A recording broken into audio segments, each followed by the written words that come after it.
فَبِأَيِّ آلَاءِ رَبِّكُمَا تُكَذِّبَانِ، اے انسانوں اور جنوں، اپنے رب کی کس کس نعمت کو جھٹلاؤ گے؟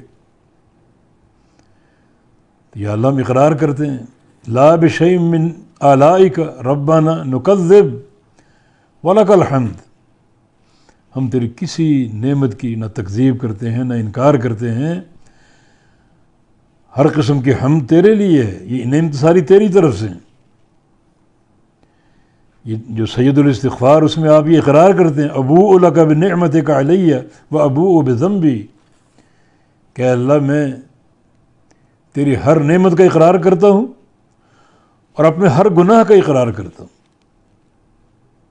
تیری طرف دیکھوں تو ہر نعمت تیری ہے، اپنی طرف دیکھوں تو ہر گناہ میرا ہے۔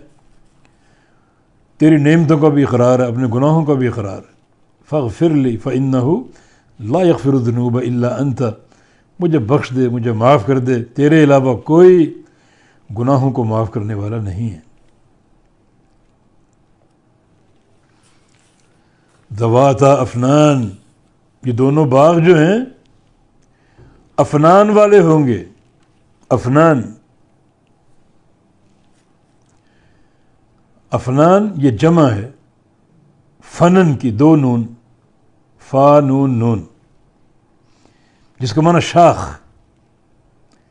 لمبی شاخ، سیدھی شاخ، پھلوں سے لدی پھدی شاخ۔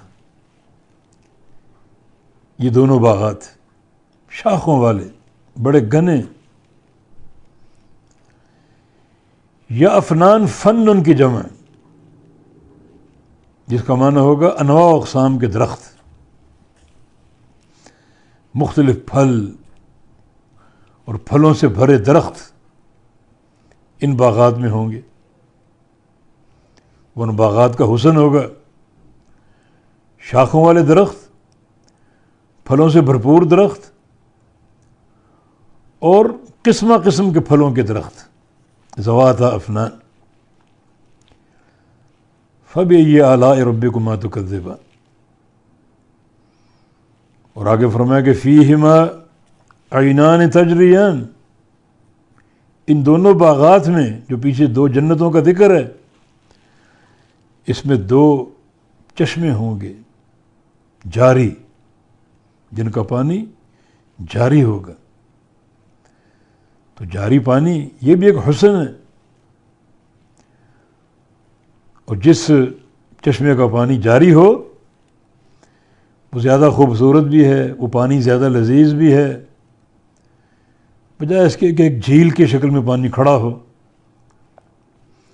کھڑے پانی میں بہت سی چیزیں گر جاتی ہیں اور بعض اوقات بدبو پیدا ہو جاتی ہے۔ تو جو جنت کے چشمے ہیں، یہ دو چشمے، ان کا پانی جاری ہوگا، پانی سے مسلسل بہہ رہے ہیں وہ۔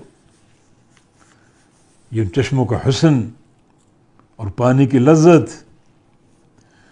اس کا صاف ستھرا ہونا، یہ ساری چیزیں یہاں واضح ہو رہی اور ان کا اظہار ہو رہا ہے۔